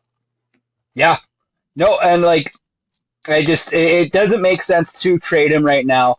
I get that he wants to trade, but a lot of the guys that do go through the players assistance program end up having a drug problem at one point or another, or an alcohol problem. So a lot of it's to do with really bad issues where Laine, from what I've understood, it was kind of because he was just dealing with a lot of depression because of his dad passing. So, and I don't want to, guess at why he was in players assistance, but that was what I understood from folks that are actually on the inside. So I think it would make a lot of sense for both the Columbus Blue Jackets and Patrik Laine to have a fresh start together and just play. Because, even like Monahan and Gaudreau on the top line, like if Laine can get on there, and he could probably play top pair or top PP1. So he should be in Columbus. Yeah, I got to be honest. I don't think Laine's value trade-wise could be any lower than it is right now. Like, nope. I don't like the guy is coming off of a injured season. Obviously, he went through the player assistance program. Like, you're not going to get a lot back for him. I think Waddell should sit down with Laine and say, Patrik, we have a line here with you, Ken Johnson, Adam Fantilli. If you go in there and you put up a really good season, you play healthy, we'll flip you by the trade deadline next year. I think that could be something that happens. I think, too, like, again, like trading Laine right now, like his value isn't good. I don't think like you're not going to get a lot for him if he has a really good year. Like I'm not saying he doesn't go back to Winnipeg Laine form, but like if he has like a somewhat good year, like scores even like 25, 30 goals, you could flip him for maybe a first round pick. I'm not gonna like you could you could do some good there. I'm not maybe not a first round pick, but like you could get something back for him that's better than what you could get now for him. So that's kind of what I think. Yeah, you'd have to trade him, with an asset as well and still retain. Yeah, so you're absolutely right about that. Carter, what do you think? We haven't heard from you much. That's my guy. I love Patty Laine. I'm not gonna lie. I was so upset when we got rid of him, especially because this was a line I never even decided to bring up. That 2017-2018 Cup run with Paul Stastny, Nikolai Ehlers. We never made the Cup, but like Western Conference Final. Shut up. Our deep run, okay? Our deep Stanley Cup playoff run, okay? Let me have my moment. All right, sorry. Okay? Stastny, Laine, Ehlers, that was gorgeous. The COVID year where we brought back Stastny, I was like, oh my gosh, this means we're keeping Patrik Laine. He's not going anywhere. This is perfect. One game, gets hurt, he scores 2 goals, and he's traded like a week later. And I'm like, you've got to be kidding me. And that broke me. And since then I have wanted Patrik Laine back in a Jets jersey so bad. I don't care if he's bad. There's always going to be a special place in my heart for Patrik Laine. If you can get him for cheap, which you can't because his contract is really fucking high, 8.7 million. Yeah, holy fuck. Nuts. But if you can get him for cheap somehow, figure out a way to make these contracts work,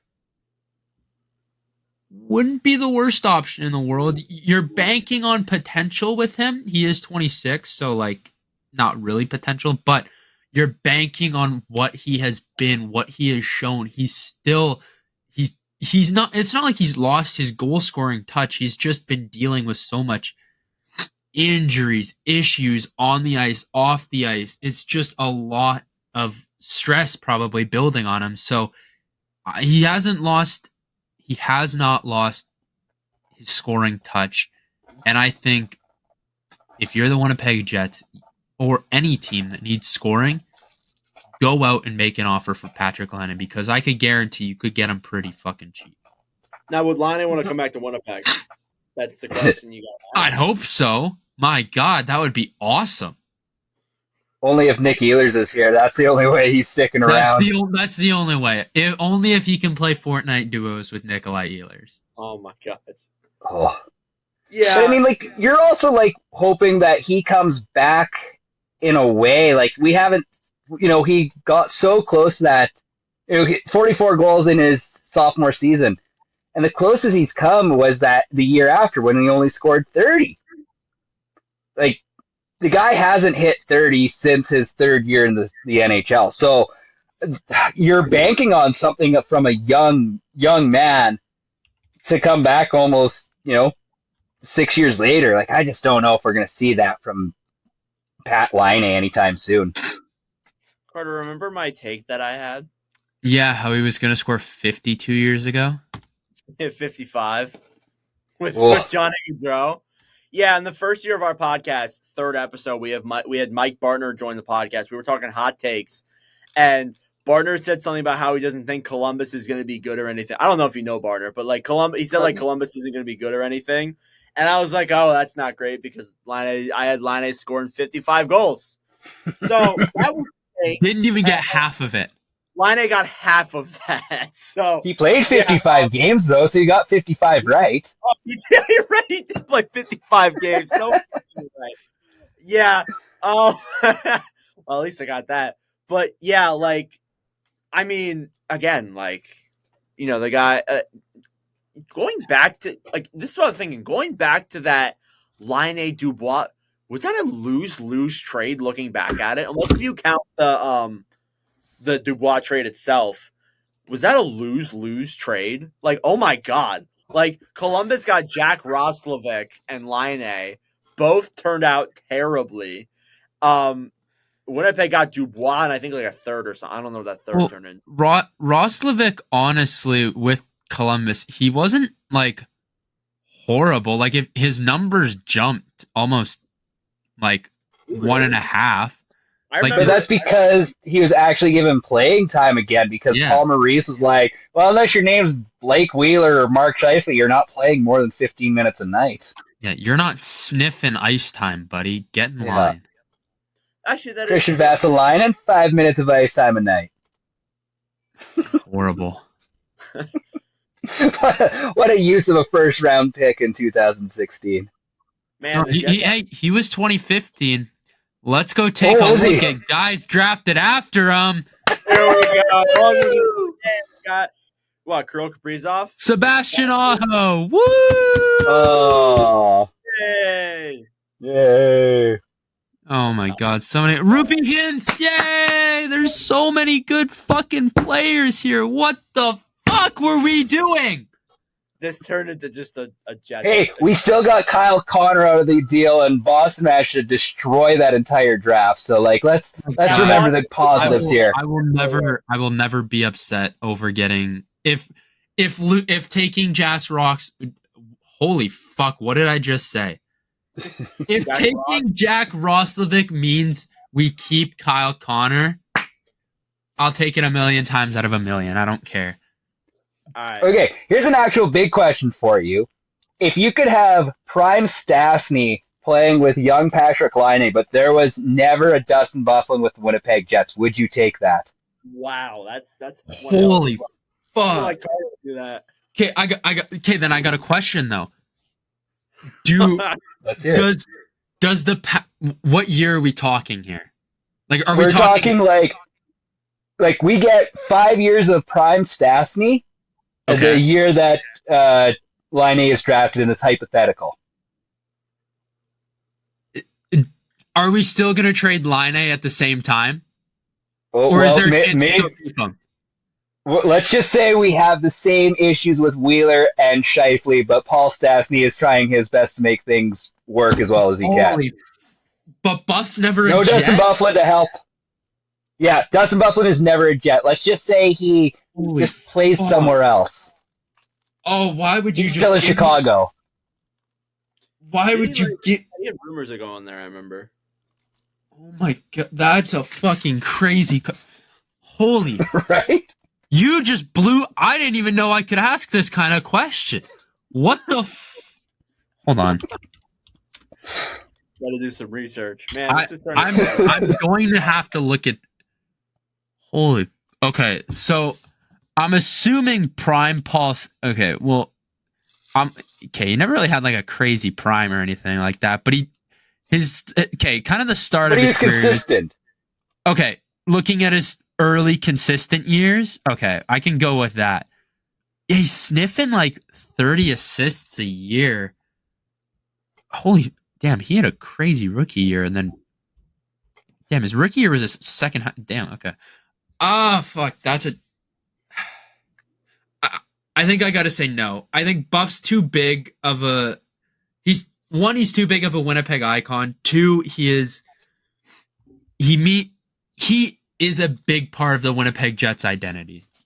So that shouldn't have taken me so long to think about, but I'm gonna say no.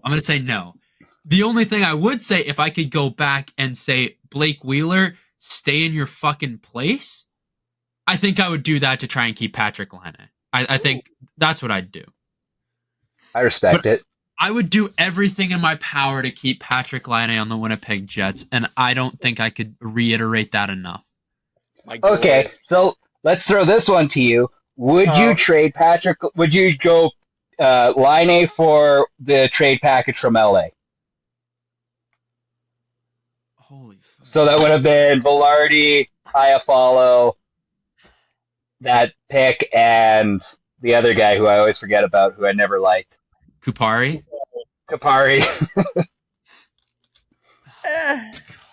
Oh, Worse God. AJF.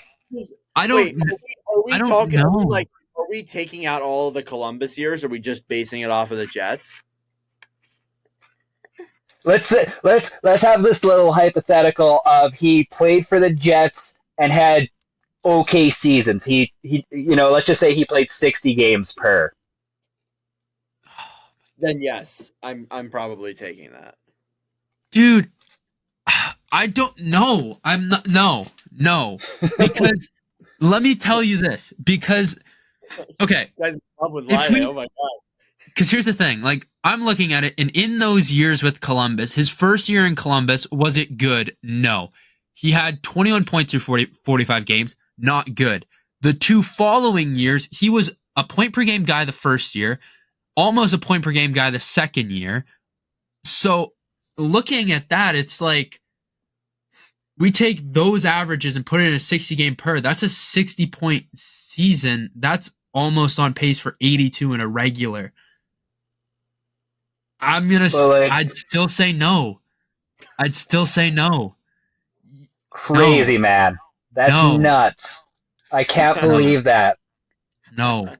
I don't. Here's the thing. Here's my thing, though. I think he doesn't leave Winnipeg. If we don't trade him, I think he's a elite goal scorer, and I don't think he ever has a fall off. I don't care. You can call me a clown. I love Patrik Laine so much. If he doesn't have to deal with Blake Wheeler by himself, let's just say like the Bufflin injury never happens, he never has to have that surgery, we probably are talking about a legitimately great and a different timeline of Patrik Laine. But sadly, we can't. If everything in my world would be perfect, where Patrik Laine it actually isn't. No. If he isn't shunned to the corner of the Winnipeg Jets captaincy, and in your hypothetical, we're probably talking about October 15th being Dustin Bufflin night, getting his name up in the rafters. That's so true. That's so true. Oh my god! But he decided to have that surgery, and now it's like, yeah, we'll never see 33 up in the rafters. Oh my god! And in my perfect world, Logan Stanley is a 15-time Norris Trophy winner. Or he's at Mars, one of the two. My god! It doesn't matter to me. But. All right. I gotta keep this going, children. That was a long hypothetical. I'm sorry for going into that. Oh, no everyone. Angus keeps the vibes going.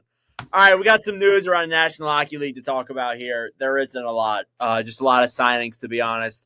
The Canadians made a lot of headlines. Arbor Xhekaj signed a 2-year, $1.3 million contract. I think it's a little bit strange to be giving him that much money for a defenseman who spent most of the year in the AHL. But hey, I guess they're planning on him having a full-time role with the Canadians. They also signed Justin Barron to a 2-year, $1.15 million deal. His brother Morgan's actually, I think, still with the Jets, right? Yeah, he is. Okay, but yeah, Barron, obviously, I would say right now is the better brother of the two. But he's looking like he could be an exciting defenseman as well. Caden Cooley signed a 6-year, $5.55 million deal with the team as well that begins in 2025-2026. I like this deal a lot for the Jets. Jesus, you got Jets in my brain. For the Canadians, I think that they're building their cap system perfectly. I think it might be a little bit of an overpay right now. But Gooley's the type of guy that could build into this contract and grow into it. So I think it's a perfect deal there. Nico Dawes signed a 2-year, $812K million deal. Good backup for the Devils. Ryan Lindgren signed a 1-year, $4.5 million deal with the New York Rangers. Dustin Wolf signed a 2-year, $850K deal with the Calgary Flames. I just want to say that if Wolf becomes the starter, that will be the best starting goalie contract in the league. Guy's getting paid less than $900K, and he is the starter.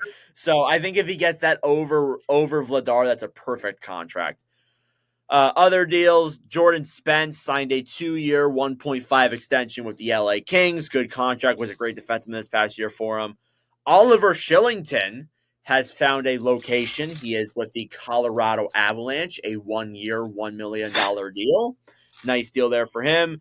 Entry-level contracts that were signed: Igor Chernyshov with the San Jose Sharks, Ben Danford with the Toronto Maple Leafs, and Carter Yakimchuk with the Ottawa Senators. One more piece of news, and this is a weird piece. Jeff Merrick. It was found out that he was released from Sportsnet due to leaking draft picks to a my phone just died. That's wonderful. Leaking draft picks to a alternate source so the guy could tweet it before everyone else. It's weird thing to get fired for. I don't know if you guys have thoughts on this, but it's a weird thing to get fired for, but it's very strange. I don't know if you guys have any thoughts on that. I technically cannot have a thought on that because I technically work for Rogers, who owns Sportsnet. So I am sorry to say that. Sorry, Angus.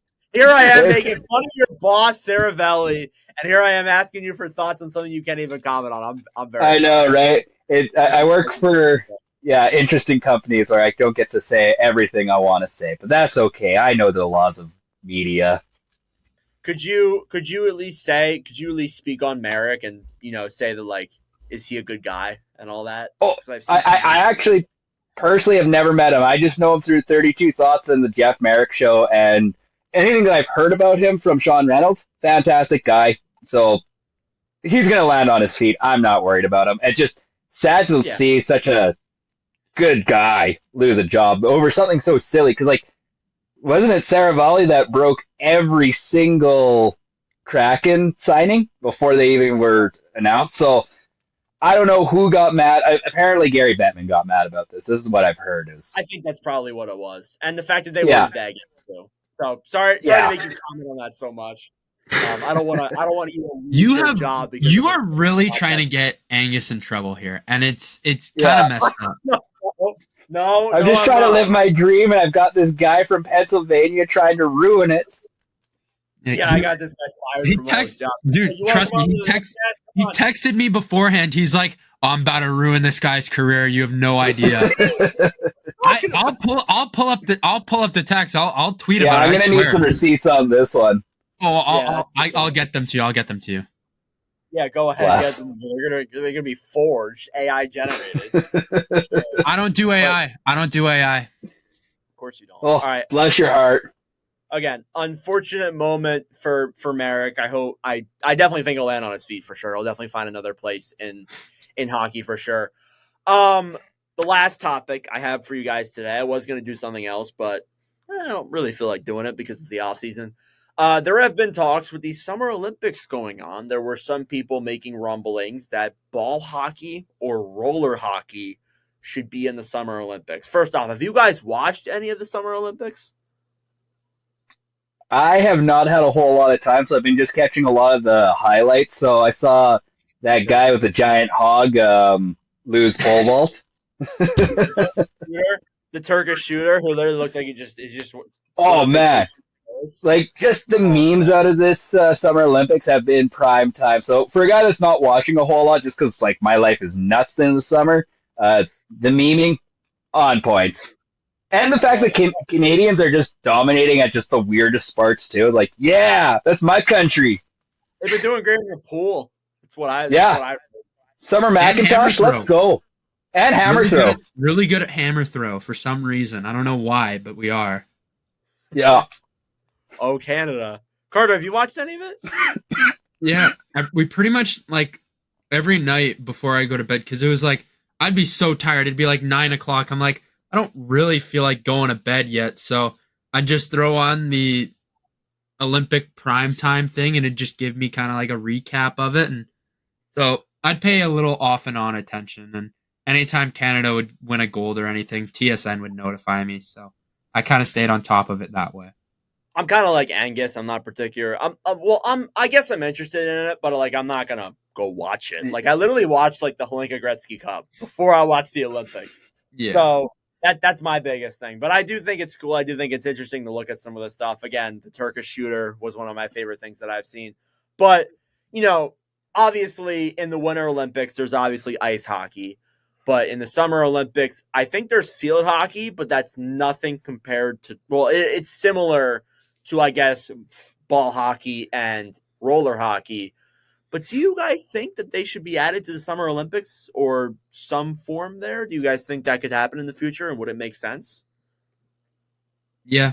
I mean, I don't think we'd get roller hockey. I'd assume we'd probably get ball hockey. But there I doubt are international competitions for both of them. Like, yeah.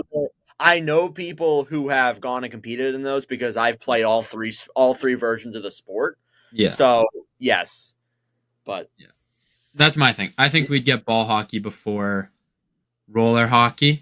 But I mean, if they're gonna add like football into it, like they gotta add at least some sort of hockey. I mean, hey, why not? Yeah, exactly. Angus? Yeah, give me that ball hockey. I'm all in. Like, there's not many Olympic sports that I'm able to compete in or even try to go win gold, but ball hockey, I'm all in. Let me suit up as your goaltender, Team Canada, and we'll walk away with gold, I tell you. Oh, yes. I honestly, I would never make an Olympic team, but like if there was something to go into the Olympics, like Angus, you said ball hockey, but like if there was like a sport or something to go into the Olympics that you could legitimately win a gold medal for, what would it be? So this is a Winter Olympic sport, but it's basically mountain running. And just like, how fast can you run up a mountain? And like, I used to just like hike mountains and basically hoof it up there all the time. I don't know how well my knees would hold up anymore, but like a good 8 years ago, absolutely would have destroyed mountain running. Love it. Carter, what about you? Oh, sorry. I was going to say, but like right now, I'd probably go get into curling, get me a team of 4, and I'm all in, and we're going to win. That's sick. I would love to do some curling. It's pretty fire. Carter, what about you? I really don't think there would be one for me at all. That's unfortunate. Which does kind of suck. I feel like though Zamboni riding. Yeah, I can do that. This was so cool. Racing Zambonis. How about dude? It? Oh my god, it's so much fun. I love driving Zambonis. But this was a question me and my buddies had that we brought up today because the Olympics were on when we were at Boston Pizza, and it was if you were given 8 years to try and like 8 years, that's all you did.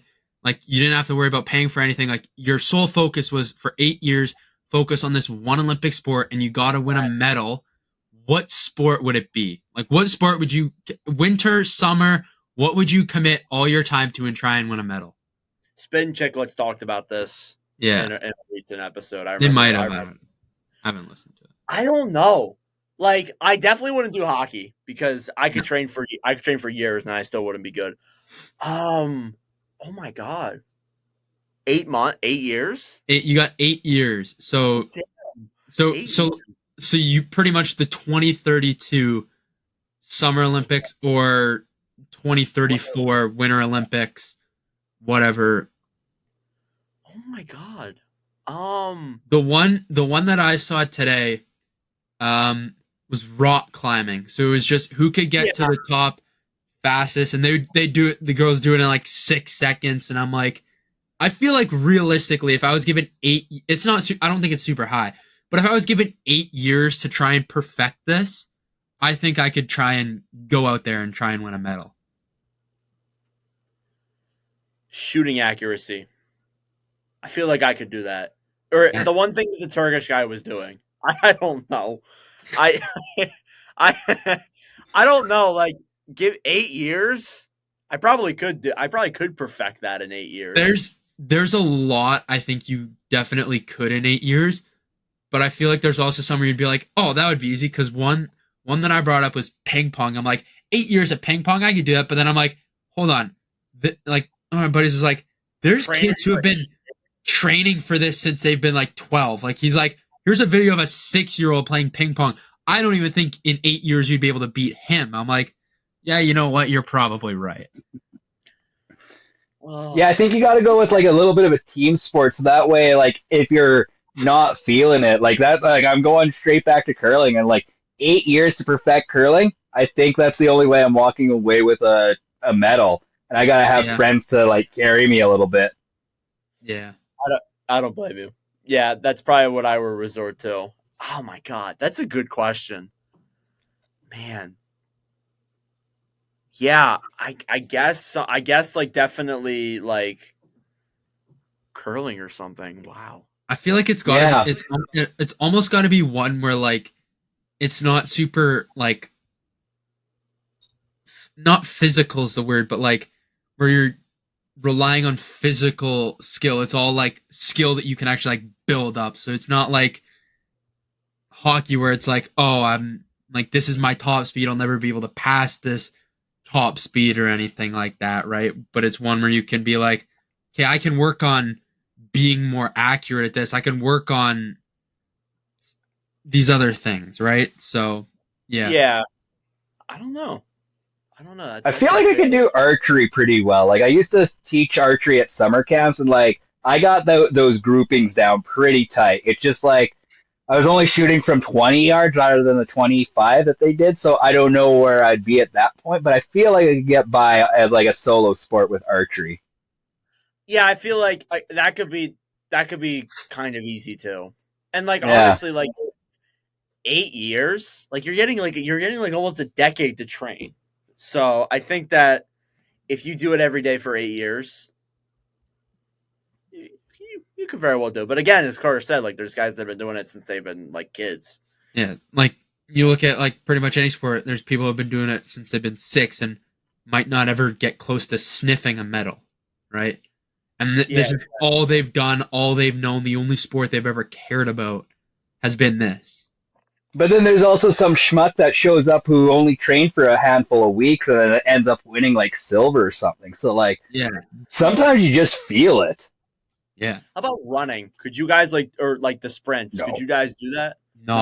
I'm slow and I have the weirdest running form. Yeah, I did cross country in grade 12 because there was no one on our team, and my coach was just like, I need someone. I was like, okay. And I would literally hack darts before I would do like a 6-kilometer run, and then like go pick up like a bronze because there's 3 people running at the same time. Wow. So yeah, I could not be the runner. Me neither. That's all I got for this episode of the NordCast. Carter, you got anything else? No, but thank you, Angus, so much for coming on and talking Jets with us. Of course. Thank you guys so much for having me on. I had a ton of fun. Where can I get a Jets Nation sweatshirt? This is an Oilers Nation sweatshirt. I have been begging the Nation Network since I started for Jets Nation gear, and we were this close at one point, and then they're like, no Jets Nation gear. So, and then I almost made bootleg Jets Nation gear at one point, and then they found out about it, and they're like, you can't do this. I'm like, so close to having my own Jets Nation gear. Well, so maybe this year. Make one personally. Like, why? Like, why? Like, I mean, I'm actually trying to find them. And, like, I saw, like, Oilers Nation, Canucks Nation, Daily Face-Off. I saw everything but the Jets. I'm like, what the hell? Listen, it's because they hate us. They're just like, Winnipeg doesn't deserve shit. I'm sure Gary Bettman has something going on where he's just like, listen, Jets Nation, you can't let it be a thing. And he's just got some long-haired fool trying to make Jets Nation into a legitimate thing. We endorse Jets Nation to get merchandise. I agree. Thank you. I will sign. I'm going to clip this and send it. Oh, yeah, perfect. Post it on the Instagram. Well, like what? Start a petition. I will post it everywhere. You're a saint there, Carter. I got you. Well, Angus, thank you so much for coming on. We greatly appreciate it. It's been awesome to talk to you. It's a good hour and a half here. Perfect. Yeah, I know, right? Into the wee hours of the morning. Bless you for staying up this late. Yeah, it's 1:24 in the morning here in my end, guys. It's actually Thursday now. Yeah. Well, it's Thursday for us, too. Oh, yeah, it is. That's right. Things we do for the podcast, right? Yeah. All right. Well, you guys have a good night. Yep, you too. All right, that'll do it for episode number 66. I'm losing my mind. 66 of the NordCast. If you enjoyed on the YouTube end of things, be sure to give us a like, subscribe down below. If you're watching on the audio end of things, give us a good review, tell your friends. If you want to follow the NordCast Instagram, follow at NordCast _. If you want to follow the NordCast TikTok, follow at NordCast. If you want to follow the NordCast Twitter, follow at NordCast _. Carter socials will be down below. So will Angus's or Jet Nation stuff down below. But regardless, thank you for watching or listening, and we'll see you guys in the next episode. Adios. Peace.